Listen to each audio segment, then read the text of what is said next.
చెప్తున్నాడు, ఈ లోకం మట్టుకే, ఈ జీవిత కాలం మట్టుకే నువ్వు యేసుక్రీస్తునందు విశ్వాసం ఉంచితే నీ అంత దౌర్భాగ్యుడు ఇంకొకడు. యేసుక్రీస్తుని ఎందుకు నమ్మాలంటే, ఇప్పుడు ఒకరికి అప్పు ఉందనుకోండి, కొంచెం బాగా కష్టపడితే ఆ అప్పు తీరిపోతుంది. రోగం ఉందనుకోండి, ఏదో మంచి హాస్పిటల్కి వెళ్ళి మంచి డాక్టర్ గారి దగ్గరికి వెళ్తే అయిపోయింది. బయట వాళ్ళు కూడా తగ్గుతలేదా? బయట వాళ్ళు అప్పులు తీర్చుకుంటలేదా?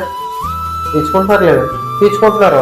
అప్పు తీరాలంటే కష్టపడితే సరిపోతుంది, రోగం పోవాలంటే డాక్టర్ గారి దగ్గరికి వెళ్తే సరిపోతుంది, పాపం పోవాలంటే అది సంగతి. అంతకు రావాలి దేవుడి దగ్గరికి. అప్పు తీర్చుకోవటానికి కాదు, పాపం పోగొట్టుకోవటానికి రావాలి. ఆస్తులు పొందుకోవటానికి, ఇల్లులు కట్టుకోవడానికి కాదు రావాల్సింది దేవుడి దగ్గరికి. ఎందుకు రావాలి? ఈ పాపం పోగొట్టుకోవటానికి రావాలి. ఈ పాపం పోతే నువ్వు ఎక్కడికి వెళ్తావు? ఈ లోకంలో నీకు ఇల్లు లేకపోవచ్చు, పరలోకంలో నీకు బంగారు గదుల్లో బంగారు రోడ్ల మధ్య తిప్పేస్తాడు దేవుడు. దేవుడు ఆలోచన ఏమో అది, మన ఆలోచన ఏమో ఈ లోకం చుట్టూరానే తిరుగుతుంటది మన ఆలోచన అంతా. అర్థమవుతుందా? దేవుడు మనకి చెప్తున్నాడు, ఈ ఆలోచనలన్నీ మార్చుకొని నువ్వేం చెయ్యాలి? మారు మనసు పొందు, నీ మనసు మార్చుకో.